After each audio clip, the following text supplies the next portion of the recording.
મારા ચોથા માળના એપાર્ટમેન્ટમાં એક અજાણું વ્યક્તિ ફક્ત મારા સોડો બેગેટ ચોરવા માટે ઘૂસી રહ્યું હતું.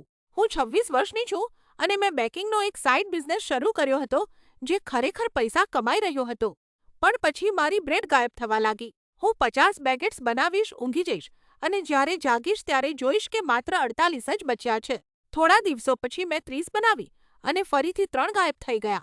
હું ચોથા માળે રહું છું. કોઈ પાલતુ પ્રાણી નથી, કોઈ રૂમમેટ નથી અને મારા દરવાજા બંધ હતા.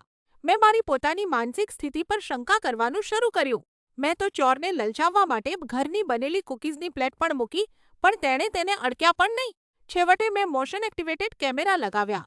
રાત્રે 7 વાગ્યે મારો ફોન વાગ્યો. મેં લાઈવ ફીડ ચેક કર્યું અને ત્યાં એક માણસ મારા કિચન કાઉન્ટર પર ઊભો હતો. મેં પોલીસને ફોન કર્યો અને ધ્રુજારી સાથે જોયું કે તેણે 2 બેગેટ ઝડપ્યા અને તે ગાયબ થઈ ગયો. ત્યારે મને સમજાયું કે તે અંદર કેવી રીતે આવી રહ્યો હતો. તે દરવાજો કે બાલ્કનીનો ઉપયોગ નહોતો કરી રહ્યો. તે મારા ફ્રિજની બરાબર ઉપર રહેલી છતની મોટી વેન્ટ દ્વારા અંદર આવી રહ્યો હતો. પોલીસે તેને વેન્ટ્સ દ્વારા પીછો કર્યો અને તેની ધરપકડ કરી. પતાયું કે તે મારા પડોશીઓમાંથી એક હતો. મને ખબર નથી કે તેણે થોડીક બ્રેડ માટે જેલ જવાનું જોખમ કેમ લીધું, પણ હું તરત જ અહીંથી ખલી રહી છું.